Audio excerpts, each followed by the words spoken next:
Ada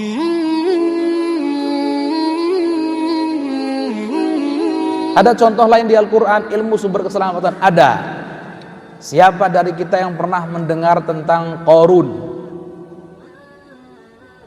Pasti nggak dengar kan? Qarun itu adalah orang yang hidup di zaman Nabi Musa.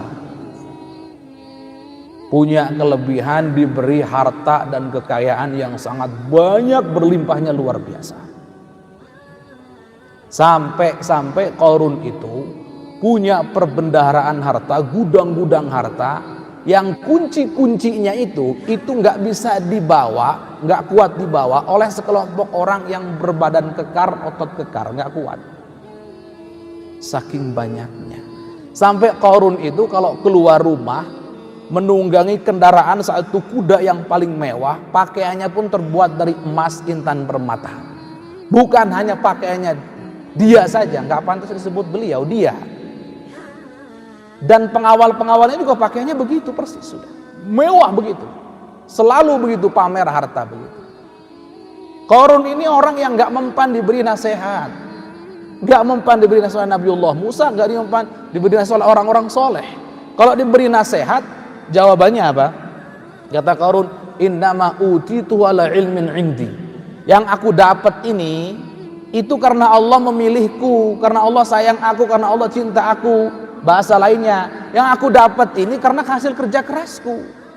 Banting tulang, kepala jadi kaki, kaki jadi kepala, dan seterusnya. Lihat, diingatkan agar tidak tertipu oleh fitnah harta, tapi tidak pernah mau mendengar. Diingatkan oleh Nabiullah Musa, diingat oleh kaumnya yang soleh. Qarun itu ada pengikutnya, Pak Bu. Pengikutnya ya penyembah harta itu. Jadi terkagum-kagum dengan hartanya Qarun, sampai mereka berkhayal, seandainya aku diberi kekayaan seperti kekayaannya Qarun, pengen betul menjadi Qarun. Tapi ada sebagian daripada hamba-hamba Allah, umatnya Nabiullah Musa, yang mengatakan wailakum thawabullahi khair, celaka kalian semuanya, pahala Allah itu lebih baik liman amana wa amila salihan, bagi orang yang beriman dan beramal soleh. Akhirnya apa yang terjadi? Qarun yang luar biasa membanggakan hartanya itu, gak mempan diberi nasihat. Bahkan dalam kisah, dalam sebuah kitab tafsir diceritakan, suatu ketika Nabiullah Musa dengan kaumnya sedang duduk-duduk begitu, kemudian Qarun lewat dengan kelompok dan pengikutnya yang mewah-mewah itu, pakai emas intan. Wah, sudah nggak ada zaman sekarang, nggak ada yang bisa menyaingi Qarun, nggak ada. Seperti itu. Lewat, kemudian Qarun ini seperti meledek pada Nabiullah Musa. Bahasanya, wahai Musa, engkau memang dipilih menjadi nabi oleh Allah, tapi aku juga dicintai oleh Allah. Buktinya aku diberikan kekayaan yang banyak oleh Allah. Lihat, ya Latif, Qarun nggak mempan nasihat terus. Akhirnya apa yang terjadi? Fa khasafna bihi wa bidarihil ardh. Maka kata Allah, aku tenggelamkan dia di dasar bumi, di perut bumi, dan juga dengan harta-hartanya sekaligus, perbendaharaannya.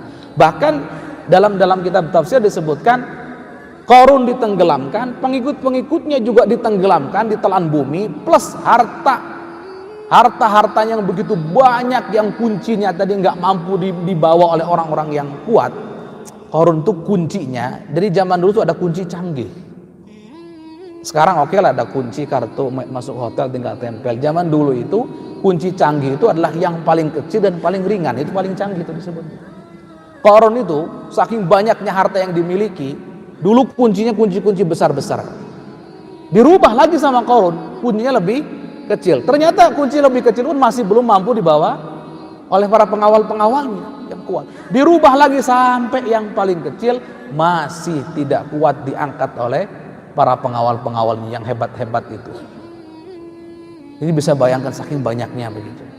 Tapi tetap oleh Allah ditenggelamkan di dasar bumi. Siapa yang ditenggelamkan? Qarunnya, pengikutnya, plus juga harta yang dimilikinya, yang membuat dia bangga, yang membuat dia congkak, membuat dia sombong, membuat dia kufur, membuat dia tidak lagi menerima nasihat kebenaran. Sekarang pertanyaannya, siapa yang celaka dan siapa yang selamat? Yang celaka adalah Qarun dan para pengikutnya, yang selamat adalah Nabiullah Musa dan orang-orang soleh yang senantiasa memberikan nasihat pada Qarun. Orang-orang soleh ini ternyata dalam Al-Quran disifati dengan ahli ilmu. Wa qala alladzina utul ilma. Jadi mereka orang-orang soleh yang memberikan nasihat pada Qarun ini adalah para ahli ilmu. Dengan ilmunya mereka selamat dari fitnahnya Qarun.